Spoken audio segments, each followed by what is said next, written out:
আসসালামু আলাইকুম প্রিয় শিক্ষার্থীবৃন্দ, সবাইকে বেসিক ক্যাম্পাসের পক্ষ থেকে শুভেচ্ছা ও স্বাগত। আমার আজকের আলোচনার বিষয় হচ্ছে সপ্তম শ্রেণীর ইংরেজি বিষয়ের 11তম সপ্তাহের অ্যাসাইনমেন্টের উত্তরপত্র নিয়ে। তো বন্ধুরা, আমাদেরকে উত্তরপত্র নিয়ে আলোচনা করার আগে আমাদেরকে বুঝে নিতে হবে এটা প্রশ্নপত্রে কি দেওয়া আছে এবং কিভাবে আমাদেরকে এটার অ্যান্সার করতে হবে। তো বন্ধুরা, স্ক্রিনে আমরা যেটা দেখতে পাচ্ছি সেটা হচ্ছে আমাদের এই সপ্তম শ্রেণীর ইংরেজি বিষয় অ্যাসাইনমেন্টের প্রশ্নপত্রটি। এখানে দেখো বলা হয়েছে ইউনিট বা লেসন নাম্বার এবং নেম, অর্থাৎ আমাদের ইউনিট এবং লেসনের নাম্বার এবং নেম দেওয়া আছে যে কোন অধ্যায় থেকে বা কোন লেসন থেকে আমাদেরকে অ্যাসাইনমেন্টটি দেওয়া হয়েছে। এখানে বলা হয়েছে ইউনিট 4 থেকে, অর্থাৎ people who make a difference, এবং লেসন 3 যেটা নাম হচ্ছে হুজ চাইল্ড ইজ দিস।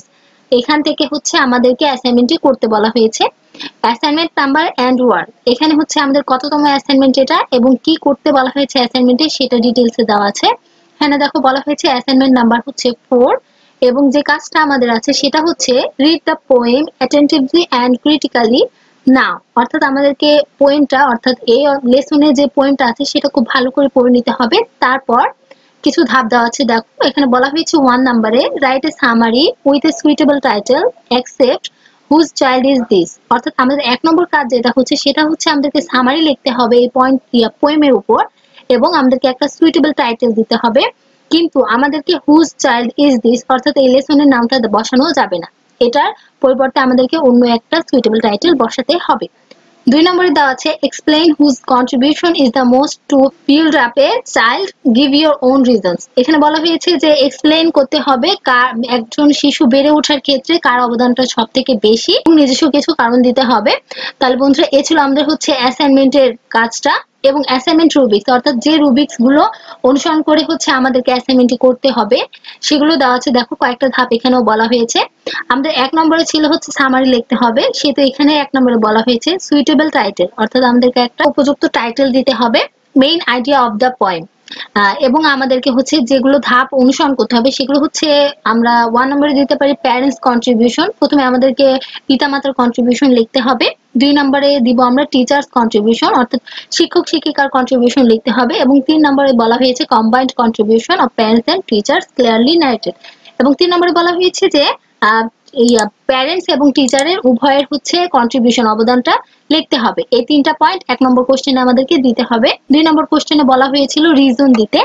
তো 2 নম্বরে আমাদের যে ধাপটাও দেওয়া আছে সেটা হচ্ছে দেখো explaining the question number 2 with critical thinking and creativity, অর্থাৎ তোমার সৃজনশীলতার প্রকাশ যাতে ঘটে এমন করে লিখতে হবে।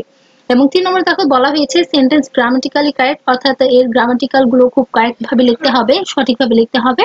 4 নম্বরে দেওয়া আছে কারেক্ট স্পেলিং, অর্থাৎ বানানগুলো খুব সুন্দর করে নির্ভুলভাবে লিখতে হবে যাতে কারেক্ট হয়। তো বন্ধুরা, আমি অ্যাসাইনমেন্টের হচ্ছে নির্ধারিত কাজ এবং রুবিক্সের অনুসারে একটি উত্তরপত্রের নমুনা তৈরি করেছি যেটি তোমাদেরকে অতি উত্তম পেতে সহায়তা করবে। তো বন্ধুরা, এখন আমরা সেই উত্তরপত্রের নমুনাটি দেখে নেব। বন্ধুরা, এই হচ্ছে আমাদের উত্তরপত্রের নমুনাটি। এখানে আমাদেরকে যেহেতু 2টা কোশ্চেন দেওয়া হয়েছিল সেহেতু আমরা প্রথমে লিখে নেব answer to the question number 1, অর্থাৎ এখন আমরা 1 নম্বর কোশ্চেনে অ্যান্সার করব। আমাদেরকে বলা হয়েছিল সামারি লিখতে এবং একটা সুইটেবল টাইটেল বসাতে। তো আমরা এখানে সামারি লিখে একটা সুইটেবল টাইটেল হিসেবে দিতে পারি চাইল্ড প্যারেন্টিং অথবা চাইল্ড ফস্টারিং। এটা লেখার পর হচ্ছে আমরা আমাদের সামারিটা লেখা শুরু করব, অর্থাৎ আমাদের মূল্যায়ন রুবিক্স এর মধ্যে যে 3টা ধাপ দেওয়া ছিল, যে প্রথমে প্যারেন্টস এর কন্ট্রিবিউশন, তারপর হচ্ছে সেকেন্ডলি হচ্ছে টিচার্স এর কন্ট্রিবিউশন এবং থার্ডলি হচ্ছে কম্বাইন্ড কন্ট্রিবিউশন অর্থাৎ প্যারেন্টস এন্ড টিচারের। এই 3টা ধাপ আমাদেরকে অনুসরণ করে 1 নম্বর কোশ্চেনে অ্যান্সার করতে হবে। তো এখানে বলা হয়েছে দেখো this poem talks about the unquestionable contribution that parents and teachers usually provide for the growth of a child. I will narrate the summary in 3 sections according to the assignment rubrics. তার মানে হচ্ছে এখানে বলা হয়েছে যে এখন আমি মূল্যায়ন রুবিক্স এর অনুসারে হচ্ছে 3টা ধাপ পরবর্তীতে নিচে বর্ণনা করছি। 1 নম্বরে বলা হয়েছিল প্যারেন্টস এর কন্ট্রিবিউশন লিখতে, যেটা লেখা হয়েছে দেখো the first section of the poem discuss about the contribution of the parents towards their children, অর্থাৎ একজন পিতামাতার তার সন্তানের হচ্ছে জীবনে কেমন অবদান রাখে সেটা বলা হয়েছে। since birth parents are the greatest teacher for a child as they taught their children how to be a good person and what the right thing they should do. Actually parents teach every child how to be a good kid in a personal level. তাহলে এখানে আমাদের 1 নম্বর ধাপটা হয়ে যাবে। এর পরবর্তীতে আমরা যে ধাপটা দেব সেটা হচ্ছে টিচার্স দের কন্ট্রিবিউশন নিয়ে। 2 নম্বরে আমরা লিখতে পারি in the second section the poem discussed about the teachers contribution to a child's growth.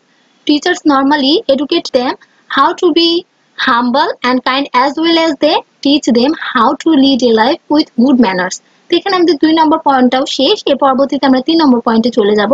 3 নম্বর পয়েন্টে দেওয়া আছে দেখো, at last the poem which child is this narrate about the combined contribution of the parents and teachers, but when the question arises who contribute the most to the better growth of a child, then the answer will be both the parents and the teachers.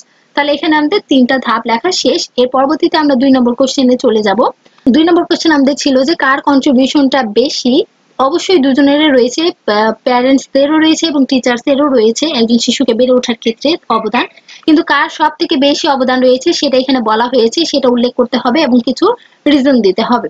এখানে আমরা প্রথমে লিখতে পারি, দেখো আমাদেরকে লিখতে হবে answer to the question number 2। তারপর আমরা লিখব most contribution to build a child, it's hard to say whose contribution is the most to build up a child because both of the parents and the teachers work together for the child's growth. However, I think parents contribute the most because they not only teach the child basic living things such as washing hands, combing hair, but also they educate the child how to behave and be a better person. The parents also give the financial support for a child and teach them good and bad things about life.